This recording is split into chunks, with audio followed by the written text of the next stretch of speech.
निज जन्मदिन में रक्तदान शिविर आयोजन कर चर्चा रे Baleshwar पौरपालिकार 15 number ward councillor Sandhyarani जेना।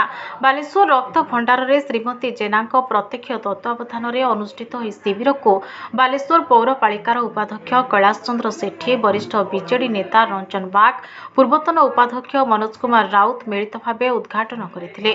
रक्त भंडार रे रक्तर अभाव को दृष्टि रखी एभली पदक्षेप नैतिबा काउंसिलर श्रीमती जेना प्रकाश कर मध्य महिला बीजेडी टाउन सभापति मीना महांती प्रमुख अन्यतम अतिथि भाव जोगदे संध्याराणी को जन्मदिवसर शुभेच्छा जणाइबा एभली उद्यम को भूयसी प्रशंसा करथिले।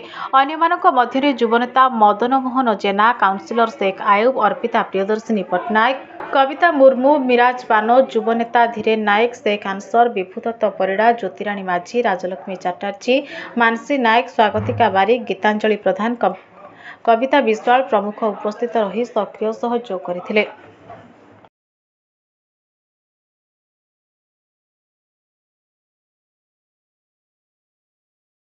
रक्तदान शिविर कले आमर बालेश्वर हॉस्पिटल बड़ हॉस्पिटल अभाव बहुत, जो फल कि बहुत लोक हॉस्पिटल आसिक माने मृत्युवरण भी कर ब्लड पाऊना ब्लड।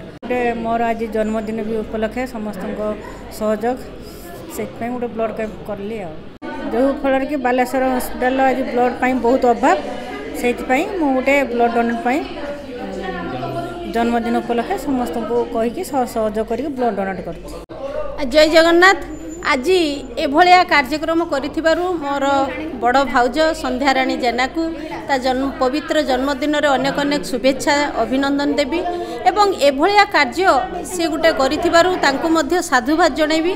काहेकि ना बालेश्वर जो रक्तर अभाव देखा देइछि ताकू दूर करिवा पई जीवन बिंदु आनुकूल्य रे आमर समस्त बीजेडी समस्त कर्मकर्ता उपस्थिति रे आज ये रक्तदान शिविर आयोजन कराई। समस्त एठी आमर महिला कतरु युवा कतरु छात्र कतरु समस्त एठी उपस्थित होइछि एवं आजिका दिन रे आमे गोटे मेसेज दबा पई चाहूचे जे गोटे गोटे जीवन होउछि आम पई मूल्यवान। आसंतु ए रक्तदान शिविर को आयोजन करिथिबा बा आगो को किभलिया भाबरे ये रक्तर अभाव न घटू आम सहर रे सेति प्रति आमे जत्नवान दबा। गोटिए रक्तदान दातांको ठारू केते गुड़िया जीवन बंची पारिबो ता गोटे उदाहरण सृष्टि करिबा। जय जगन्नाथ। वंदे उत्कल जननी।